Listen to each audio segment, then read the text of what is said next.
I didn't want to do a Facebook Live, but I was recording a answer to Sebastian's question earlier in the car, and on the way back we getting coffee, and had this really great answer. It was like 10 minutes long, and dove into a lot of good things, and went to go press stop recording, and it turns out that I wasn't recording at all. So, so I recorded I didn't record a 10-minute answer, so I figured I got to make some breakfast here, but I still wanted to answer the question, and this way when I do live, I know that it's live, and I know that I'm not making a mistake recording because I see that little red live icon at the top. So Sebastian asked a really good question about, hey, I only have $5 to spend on a daily basis, I'm new to Facebook ads, I'm just getting started,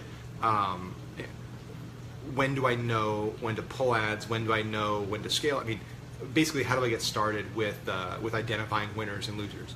And so I'm gonna just do my best to recap the good thoughts I had earlier, because I made some good points, and just kind of pull them up and come back to you. So the first point is that Facebook, their kind of rule of thumb is 8,000 impressions is the kind of magic number before you can make a decision on whether this ad is good or bad. And so if you create automation rules inside Facebook, which we've talked about before, where you actually create a rule that Facebook will automatically trigger an action based on certain criteria being hit, 8,000 impressions is their magic number before they're willing to scale an ad or increase a bid or decrease the budget. And if you hear some background noise, it's because I'm making breakfast, so I'm trying to multitask here. So 8,000 impressions is the magic number from Facebook, and the challenge though is that, and again, this is what you can do. You can multitask and talk about Facebook ads while you're cooking. We got some potatoes going here. All right. So 8,000 impressions is the magic number. That's typically the number we like to look for at an ad set level before we'll say this is a winner or a loser. Just because, really to decide whether this ad set is good or bad, it takes some time, right? You can't make gut instinct kind of impulses off of 1,000 impressions, 2,000 impressions. There's just not enough data on that actual ad set to say whether this is good or bad. And the last thing you want is to have actually found a winning interest or winning behavior, winning demographic, and turn it off because the first 20 bucks you spent didn't make a sale. But if you had let it go to 100, you might have had 4 or 5 sales in there. So you don't want to kill too early. At the same time, you don't want to let things drag on. So 8,000 impressions, magic number. Just give me a second. Hey Google, stop. Gotta talk to my Google butler. So 8,000 impressions, magic number. That being said, it's kind of unrealistic for a lot of people that are just getting started. If you're only spending $5 a day per ad set, you're probably going to be running that ad set for a few weeks if you're not scaling before you hit 8,000 impressions. And then on top of that, if you're running multiple ads like you should be, so if you're running 6 to 9 ads under that ad set, yeah, good. I would like to say that I'm on the West Coast, but I'm not. So this is a lazy Sunday that I just woke up an hour ago. So yeah, breakfast at 1. So the problem though is that the ad set level, you then have individual ads, right? So if you actually look at the individual ads, now you'll see how many impressions each ad has gotten. And most times, and I love that my fiance Larissa's watching and she's in the room too. I'm going to show you on live. Can you see yourself? That's what I'm making breakfast for. So, so at the individual ad level, you might have only spent, $5 out of that $50 in 10 days of $5 ad set. So that actual ad might have only gotten, 500 or 1,000 impressions. Now the problem there is if you turn that ad set off, you might actually have ads in there that would have killed it. But Facebook kind of allocated the budget to 1 or 2 ads, which is what they typically do. If you put 6 or 9 ads in an ad set, 2, 3, 4 are going to get a majority to spend. The rest are probably going to get no action. They'll get a few bucks a day, depending on how much you're spending. So a method I recommended before, which I talked about in the video that I fake recorded earlier and didn't actually get to record, is the Michigan method. And so the Michigan method is pretty cool because you're isolating every variable. And so instead of creating an ad set with multiple interests in it, that has multiple breakdowns, multiple genders, multiple ages, that also then has 6 or 9 ads in it, instead what you do is at the campaign level, for example, we ran one for for Pat Flynn's course, where we had desktop, mobile, Instagram, so 3 placements for each campaign. Then within each one of those, we had an individual interest, lookalike audience, or waiting list audience, and then each one of those had just a single ad. So if we were doing 6 ads per ad set, we would now have 6 ad sets, each one with the identical interest for identical audience, using a different ad. And the reason we like that method is it lets us really test which ad is best, instead of kind of letting Facebook decide which one's best. So we're isolating individual ads, we're isolating individual variables within the ad set, and then we're also isolating individual variables within the campaign level by breaking it down by placement or gender or age.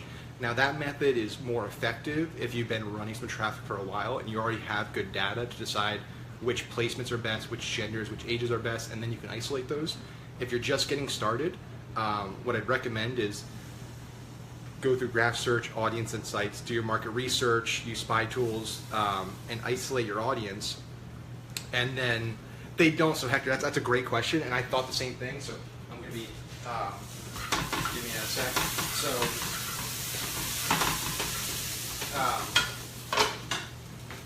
So they don't cannibalize each other because the audiences are so large, right? So if you're doing a 50,000 person audience or you're doing a custom audience, it could potentially cannibalize itself if you're spending 10, 15, 20 bucks a day per ad set. It'll take a little time. But if you're doing a 2 million, 3 million, 4 million person audience, just think about it this way, right? So let's say for Startup Drugs, we have an audience, it's entrepreneurship, and we just target men. So the audience for us is about 10, 12 million people, and that's a big audience for us. If we then test 20 ads, each targeting that interest, so we have 20 different ads or 20 different ad sets, each ad set is the exact same, targeting men between 25 and 44, entrepreneurship, there's a lot of people competing against that, competing for that audience. It's such a massive audience. So the additional 20 to 50 bucks I spend per ad set is not going to move the needle bid-wise. It's going to mess up the auction system within Facebook. So you just need to keep an eye on the actual size of the audience and how much you're spending per test, because that then could have an impact. But if you're talking in big audiences, scalable audiences, you're not going to cannibalize yourself and you're not going to move the needle. And I've tested this, and that was the first thing I thought when I read about this method is, that's interesting. This guy's, he's running 20 of the same ad sets with 20 different ads. You also got to think about this, right? Each ad set is a unique ad. So it's resonating differently with that same audience. So there's this added benefit of exposure where the same audience is potentially seeing your multiple versions of your ads in a small time frame. So you're able to hit them, build some brand awareness, get in front of them a lot, but at the same time you're able to test which headline's best, which copy's best, which creative version is best. So it works. I've tested it now on a few different ad accounts, and I've spent a good amount of money on it, and it works. So that's that. I kind of was getting off topic a little bit there. But yeah, so back to testing. So the final point I'll make here, and this was my gem when I was actually recording the video downstairs before I realized I wasn't recording, was you have to be willing to take risks. If you want to play in this world and you want to make money with any type of media, so whether it's TV, radio, display, content, native, whatever it is, and you're spending money to acquire a customer, you need to be okay with, hey, I'm going to take some risks because the reward's high. If you want to play it safe and you don't want the big home runs, SEO, organic, content marketing, that's where you should be focusing. And you should be doing that anyway because that's important for the long term. But that's the long play. That's the play where you're taking fewer risks, but it's more consistent down the road. But if you want to launch a store today and start selling stuff today, SEO is not going to do it for you. Content marketing is not going to do it for you. You need to be willing to pay to play. And so what I tell most people is, if you're only willing to risk 10 bucks a day on Facebook ads, you're probably not going to succeed. It's going to take you way too long to test. It's going to take you way too long to find winners, to find losers. You're never going to get to scale. And at best, you're going to sell a few, whatever your product, a few widgets a month. So, in my opinion, you need to be willing to risk a few $100 a day. So if you're willing to say, hey, I'm willing to spend $200 a day, and that allows me at $10 per ad set to test 20 different ad sets. And within those 20 tests, after a few days, you're going to find 4 or 5 winners. I can tell you that. There's going to be a handful that are going to be outperforming.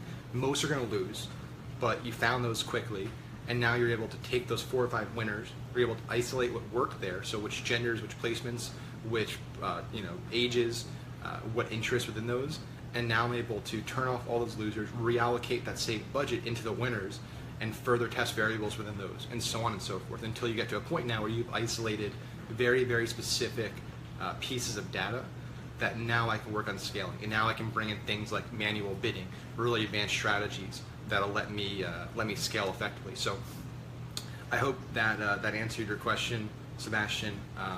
Sorry I didn't get to do the video earlier, but I did record it, so I've double recorded the video for you. If you have any more questions about this, 'cause this is a huge topic, and there's, you can spend days just workshopping this. So feel free to comment below and let me know if you have any questions. I can hop back on a video today and answer them. This is also a topic I'm covering in great detail in my course, so I'll give myself a little plug there, because I don't do that often. So that course is going to cover a lot of that, as well as some strategies we use, such as the Michigan method, to test a lot. So that's all I got today. I'm going to get back to cooking some breakfast. You guys have a good Sunday.